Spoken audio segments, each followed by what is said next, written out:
Merci de commencer la semaine avec nous, madame, messieurs. Bonsoir et bienvenue à cette nouvelle édition d'Info Soir, la première pour cette semaine. Voici le principal titre. Élection du bureau définitif au Sénat. Plusieurs sénateurs désirant concourir aux 7 postes à pouvoir ont déposé leur candidature ce lundi à la Chambre haute du Parlement. Parmi eux, l'on note l'ancien Premier ministre Jean-Michel Samalou Condé, mais également les nonagénaires Jonas Mukambaka Diatanzemba, l'élu de l'Équateur.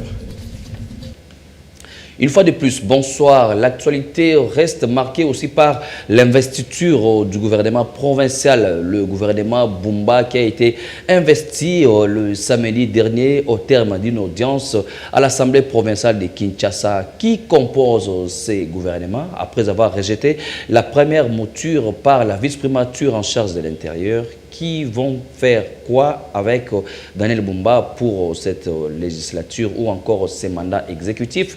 On va en parler dans quelques instants et puis dans quelques mots aussi avec Neville Kabongo à travers les indispensables.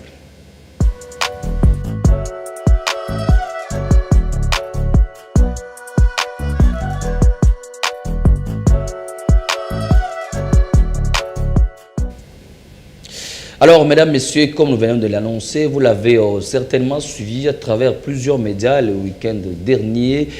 Les députés provinciaux ont finalement accepté d'investir le gouvernement Daniel Bumba. Il est composé de qui? Qu'est-ce qu'ils ont comme mission? Qu'est-ce qu'ils vont faire comme travail avec tout ce que Kinshasa a comme défi? Neville Kabongo, bonsoir. Bonsoir, Christian. Alors, qu'est-ce qu'on peut retenir par rapport à toutes ces questions concernant le gouvernement Bumba? Alors, ce qu'il faut savoir, c'est que ce gouvernement, le gouvernement Daniel Bumba a été investi le week-end dernier, vous l'avez dit, avec un programme d'action 2024-2028. Vous le voyez, là, c'était lors de son speech au niveau de l'Assemblée provinciale. Il expliquait d'ailleurs ce projet chiffré à près de 11 milliards de dollars. Imaginez donc pour une ville comme Kinshasa qui compte à peu près plus de 15 millions. Donc on espère qu'il pourra justement mobiliser ces 11 milliards de dollars d'ici 2028. Alors il a avec lui un gouvernement de 10 personnes. Cette fois-ci, il s'est conformé à la loi. Donc c'est ainsi qu'il a axé son programme autour de 11 piliers, 11 axes prioritaires, à savoir la sécurité, l'assainissement et salubrité, l'amélioration de la voirie et mobilité, aménagement de la ville, la construction des bâtiments publics urbains et l'érection d'une nouvelle ville des transformations numériques. Tout ça entre 2024 et 2028. Juste tout ça entre 2024 et 2028. Daniel Bumba s'érige en ces grands hommes qu'on attendait, on peut dire ainsi. C'est lui qui aura qui a cette baguette magique, parce qu'il l'a dit, pour pouvoir renverser la situation laissée par son prédécesseur. Il estime que d'ici 2028, Kinshasa va revêtir de sa robe datant, donc cette robe de Kinshasa la belle. C'est comme ça que ce programme, il a dénommé Kinshasa Ezo Bonga. Okay. Ça veut dire pas Eko Bonga, mais Ezo Bonga. Kinshasa se développe. Voilà, Kinshasa se développe. Ne va pas se développer, mais Kinshasa se développe déjà. Voilà, Kinshasa se développe avec moi, Daniel Bumba. Donc, et il n'a pas voulu conjuguer le futur, mais pour rassurer les Kinois de son abnégation, sa détermination à pouvoir renverser les choses. Christian, si vous allez nous permettre, on va suivre l'extrait de son discours. Alors, dans son discours programme, qu'est-ce qu'on peut retenir du résumé de ce qu'a dit Daniel Bumba devant les élus provinciaux? On écoute cet extrait choisi pour vous par Neville Kabongo. De notre programme, les affectations ainsi renseignées résultent des prévisions et projections de chacune d'elles, en conformité avec la programmation des indicateurs du cadrage macroéconomique cible en cours du quinquennat. Sur les 5 ans, les ressources sont programmées comme suit. 1. Ressources propres de la ville réparties de la manière suivante. Pour 2024, 0,176 milliards de dollars américains. 2025, 0,441 milliards de dollars américains. 2026, 1,102 milliards de dollars américains. 2027, 2,205 milliards de dollars américains. 2028, 4,410 milliards de dollars américains. Au point 2, la part de la ville sur les recettes à caractère national en son tour se décline sur les 5 ans de la manière suivante. 2024, 0,354 milliards de dollars américains. 2025, 0,380 milliards de dollars américains. 2026, 0,408 milliards de dollars américains. En 2027, 0,437 milliards de dollars américains. Et pour finir, en 2028, 0,469 milliards de dollars américains. La part de la ville, point 3, sur les ressources du fonds d'entretien routier quand elle se présente de la manière suivante. Le gouverneur de Kinshasa, Daniel Bumba, qui évoque des chiffres qui parfois font peur, des milliards pour son projet de société Neville Kabongo. Par quelle baguette magique, par quelle magie, peut-être lui seul, il sait comment il va mobiliser les recettes. Mais quelle avait été la réaction, par exemple, des députés qui ont pris part à cette séance plénière? Justement, Christian, par quelle baguette magique vous l'avez insinué? Donc, seul lui a les secrets puisqu'il compte sur la mobilisation des recettes. On espère que si ses prédécesseurs n'ont pas su à mobiliser de telles sommes, est-ce que Bumba arrivera-t-il à le faire? C'est au moins la question qu'on se pose. Mais bon, espérons qu'il pourra mettre en place des mécanismes pour pouvoir, justement au niveau de la DGRK, recevoir assez d'impôts qu'il le souhaite pour pouvoir booster son programme. Mais du côté des députés, il y en a qui sont un peu dubitatifs, mais il y en a d'autres qui pensent que c'est un discours-programme qui valent parce que c'est possible, cela peut se réaliser? Oui, pour eux comme pour Steve Mulumba, le député provincial Steve Mulumba, qui estime pour lui qu'il faut être ambitieux pour pouvoir réaliser ce dont on a besoin. Il estime que la détermination de Daniel Bumba peut faire en sorte que nous puissions arriver à mobiliser ces recettes et aussi à revêtir Kinshasa de sa plus belle robe et faire en sorte que Kinshasa puisse renaître de ses cendres, on peut le dire ainsi. Si vous nous permettez, Christian, on va suivre sa réaction. Béni Lola, le reporter de la Communication Plus Télévision, était sur place à l'Assemblée provinciale de Kinshasa. Il a tendu son micro au député provincial Steve Mulumba. Juste après le discours-programme du gouverneur Daniel Bumba, on va suivre la réaction du député provincial à cet effet. Et tout ce que nous pouvons retenir est que les programmes qui viennent d'être présentés, c'est comme un cerveau collectif. Cela ne vient pas forcément de lui-même, le gouverneur. Ça a connu le concours des ministres et quelques ministres provinciaux. Ça a connu aussi les inputs des députés provinciaux que nous sommes. Chacun, par rapport à sa circonscription, a ajouté aussi un élément dans ces programmes-là. Donc aujourd'hui, je pense que nous ne pouvons que les voter tous à l'unanimité. Pour l'instant, nous sommes en train d'attendre sa réaction par rapport à toutes les préoccupations qu'ont soulevées les députés. Et lorsque cela sera répondu, nous allons voter. Et je suis conscient, ou bien je suis certain que nous allons tous les voter à l'unanimité parce que les Kinois attendent vraiment les boulots et que les boulots puissent commencer et que les ministres puissent se mettre à l'œuvre. Voilà. Je crois que vous avez été là, vous avez écouté, vous avez vu les préoccupations qu'ont soulevées les députés provinciaux. Je suis sûr et certain que le gouverneur et son équipe ne va pas se botter cela en touche, il va prendre tout ça en compte pour pouvoir les mettre en application. Moi, en ce qui me concerne, je me suis plus attelé sur les conseillers communaux qui souffrent. Je me suis aussi attelé sur les divisions urbaines qui aujourd'hui sont presque en train de chômer, alors que ce sont elles qui sont les mains expertes de notre gouvernement provincial. J'ai demandé à ce que le gouverneur puisse tenir compte de ces divisions urbaines et de travailler avec elles. C'est ainsi que son action pourra connaître un grand rayonnement parce que ce sont elles qui connaissent plus la ville que les ministres provinciaux qui viennent d'arriver. Et je crois que cela va arriver. Neville Kabongo, il semble que le discours au programme du gouverneur Daniel Bumba n'a pas fait l'unanimité. Si pour le député provincial Steve Mulumba, cela a été concret, mais il y en a aussi qui ne sont pas d'accord avec ce discours qui, selon eux, est très éléphantesque. Et puis, avec le temps, la mobilisation des recettes, ça ne sera pas concret. Qu'est-ce qu'on peut retenir par rapport à cela? Oui, donc, perplexe même, on peut le dire.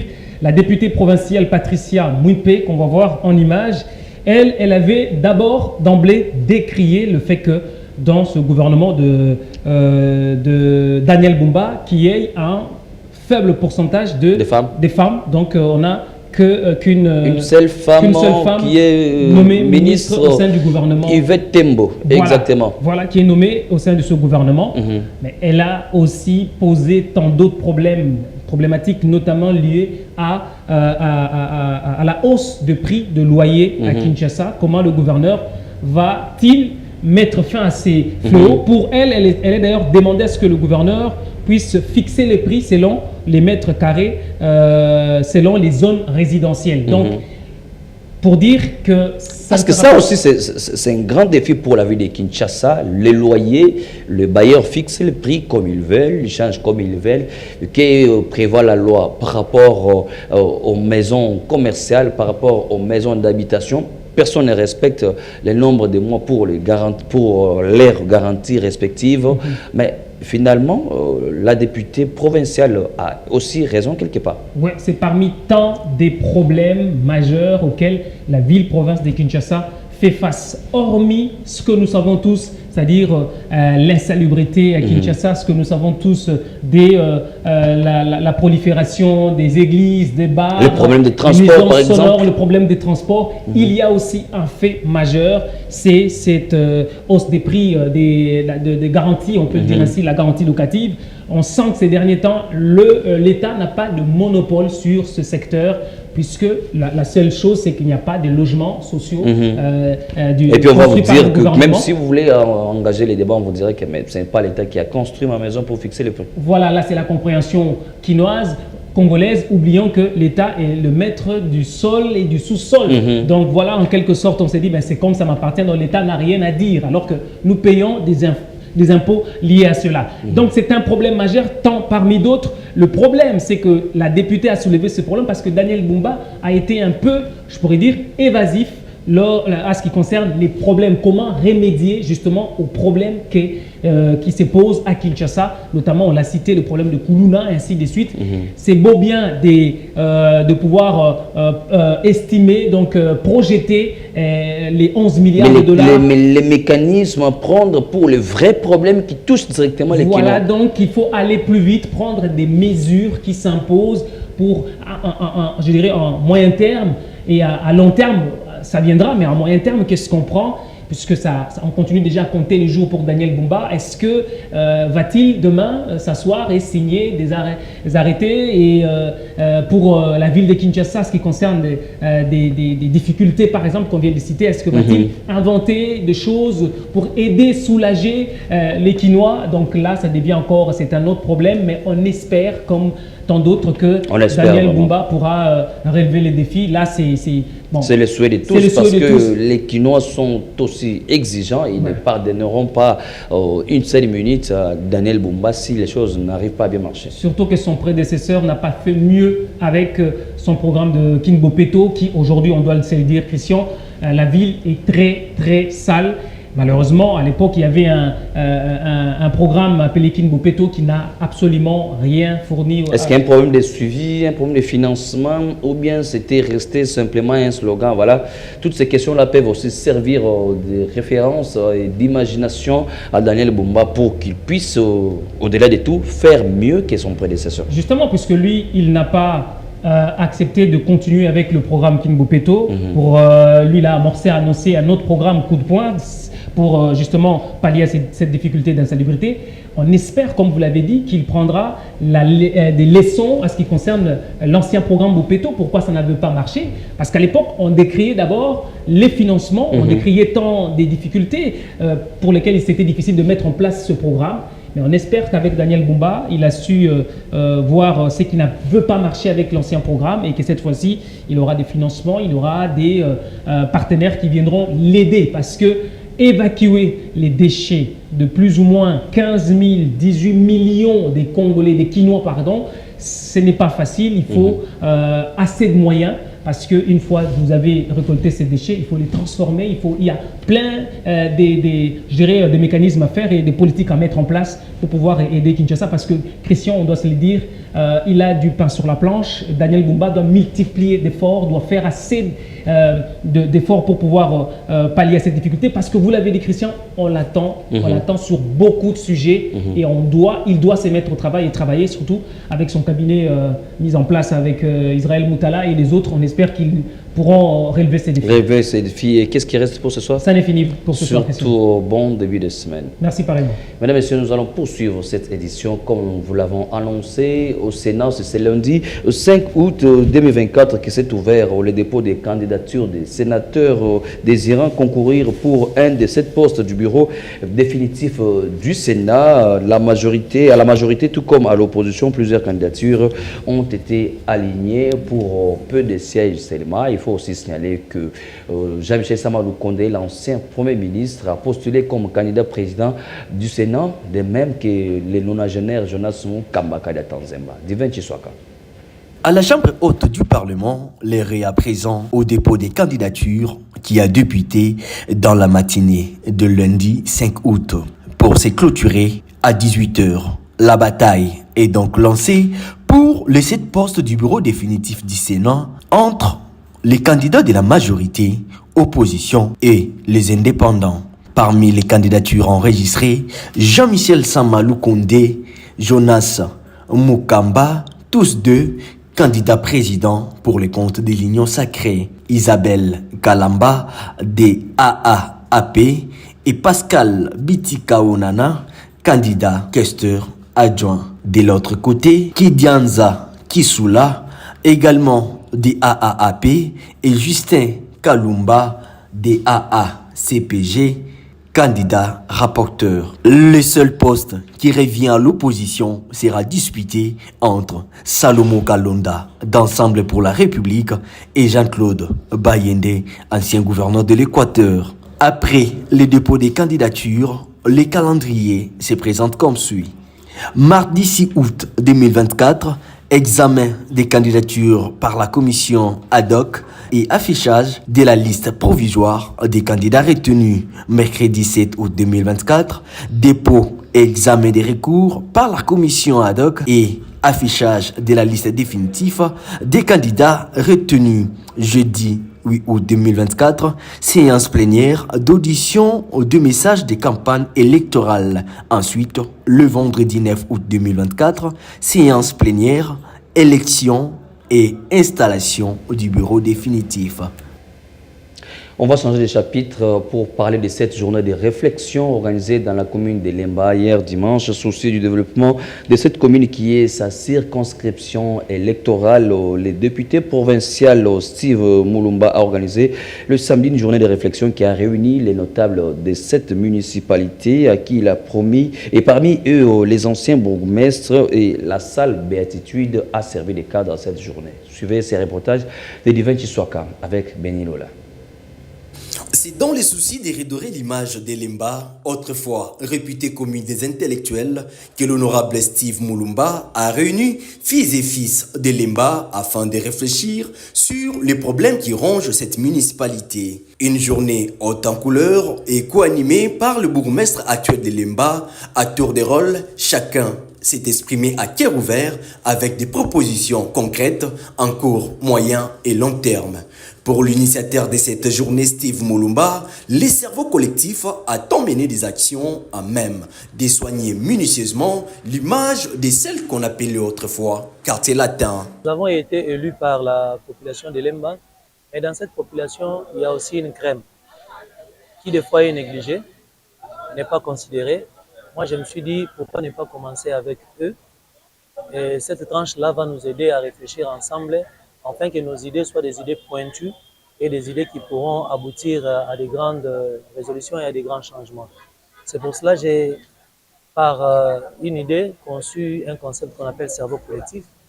Ce concept-là nous pousse à réunir certains leaders de ma commune, notamment les bourgmestres, les chefs de quartier, les notables de la commune, pour réfléchir ensemble sur des questions de Lemba. Une initiative saluée par le notable de Lemba qui ont rassuré leur accompagnement pour la réussite de cette idée combien louable. Je sais que le fait de se réunir aujourd'hui et nous avons tracé une ligne de conduite, c'est déjà une réussite. Et le mois prochain, nous allons atterrir avec des résolutions stratégiques pour le bien-être de Lemba. Je rassure à tous les autres de venir pour l'intérêt de notre commune. Parce que quand les colons circulent dans les rues, ils ne circulent pas dans les rues des gens du PPRD, des DMLC, des DPS, ils circulent dans les rues de Lemba. Et l'honorable Steve Moulumba ne compte pas s'arrêter là et promet dans les jours à venir une grande rencontre avec les conseillers municipaux, les chefs de quartier, chefs de rue ainsi que les chefs des divisions urbaines. Dans un autre registre, sachez que le 2 août dernier, la République démocratique du Congo a commémoré l'assassinat ou la mort de ses 12 millions de compatriotes indignement tués par les ennemis de la paix. L'occasion pour l'ambassadeur de la RDC au Canada de commémorer cette journée avec les Congolais vivant dans ces pays. Plus de détails dans ces reportages. C'est en mémoire des 12 millions de Congolais tués indignement par l'armée rwandaise, mais également plusieurs autres victimes tombées lors du génocide dans cette partie orientale de la République démocratique du Congo, que l'ambassadeur de la RDC au Canada, Maître Joska Kabongo, a réuni le 2 août dernier les Congolais vivant au Canada pour commémorer le plus grand génocide que le monde n'a jamais connu. L'ambassade souhaite ainsi exprimer sa profonde solidarité envers les victimes de ces atrocités. Cette journée est un moment pour se souvenir des souffrances endurées par tant de nos compatriotes et pour réaffirmer notre engagement en faveur de la paix, la justice et de la réconciliation nationale. En cette journée de Génocostes, qui traduit le génocide pour des gains économiques, l'ambassade de la République démocratique du Congo appelle à la mobilisation de la communauté internationale pour soutenir les efforts de notre pays dans la promotion d'une culture de paix et de non-violence envers ses détracteurs. À en croire Maître Joska Kabongo, cette journée s'inscrit dans la vision du président de la République Félix-Antoine Tshisekedi Tshilombo, celle de vaincre la guerre par tous les moyens en privilégiant la diplomatie. Joska Kabongo a tenu cette journée le 2 août à marge du génocide congolais appelé Génocostes.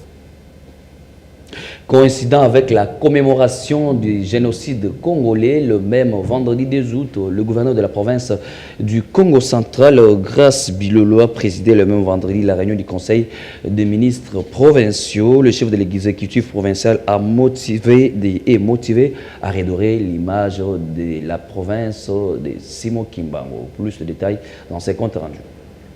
Compte rendu de la réunion ordinaire du Conseil des ministres du gouvernement provincial du Congo central du vendredi 2 août 2024.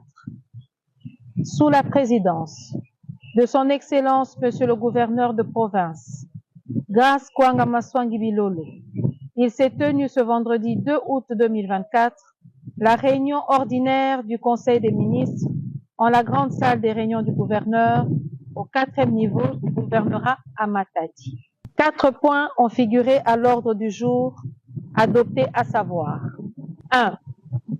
Communication de son Excellence Monsieur le gouverneur de province. 2. Adoption du procès-verbal de la réunion ordinaire du Conseil des ministres du vendredi 26 juillet 2024. 3. Examen du projet d'arrêté provincial portant création, organisation et fonctionnement de la direction de contrôle des recettes de péage et de pesage sur la concession route nationale numéro 1 Kinshasa-Matadi, DICOREP RN1 en sigle. Point 4. Divers. De la communication de son Excellence Monsieur le gouverneur de province. La communication de son Excellence Monsieur le gouverneur de province a porté sur quelques sujets d'actualité qui défraient la chronique. sur des mesures urgentes à mettre en place afin de réduire les embouteillages interurbains et sur la route nationale numéro 1, Matadi-Kinshasa, ainsi que sur le projet d'organisation de l'atelier de renforcement des capacités des membres de l'exécutif provincial dans un avenir proche. Premièrement, question d'actualité. De l'arrestation arbitraire et intempestive de 129 pêcheurs de Kimwabi. Le chef de l'exécutif provincial a informé les membres du conseil qu'en date du 22 juillet dernier, il lui a été fait état de l'arrestation par la marine angolaise en patrouille de 129 compatriotes pêcheurs opérant à Kimwabi en territoire de Mwanda. Aussitôt informé, il a convoqué le consul d'Angola à Matadi avant de dépêcher une délégation sur place composée des ministres provinciaux ayant respectivement en charge l'intérieur et la pêche, accompagnés de ces deux conseillers. Et en sport, le drapeau de la RDC a été hissé très haut par le boxeur professionnel Martin Bakolé qui s'est disposé de l'Américain Jared Anderson dans la nuit du 3 août 2024 à Los Angeles. Le film de ces combats nous est retracé ici par Cédric Mupataï. 5 rounds ont suffi à Martin Bakolé pour détruire Jared Anderson.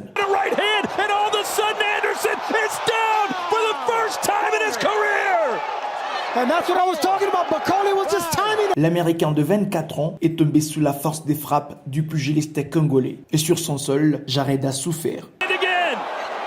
Bakolé just barely missed a big right hook.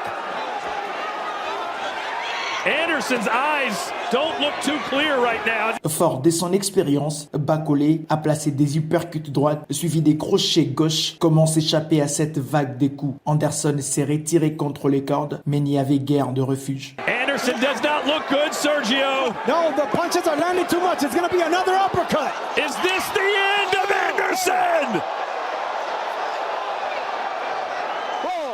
Bakolé wanted his heart. He's taking his heart. Jared Anderson est tombé au premier round, puis 2 fois au 5e avant que l'arbitre Jerry Cantu n'intervienne pour arrêter le combat. C'est un chaos technique. Martin Bakolé l'emporte et inflige à Jared Anderson sa première défaite après 17 combats. International and NABF heavyweight champion Martin Bakolé.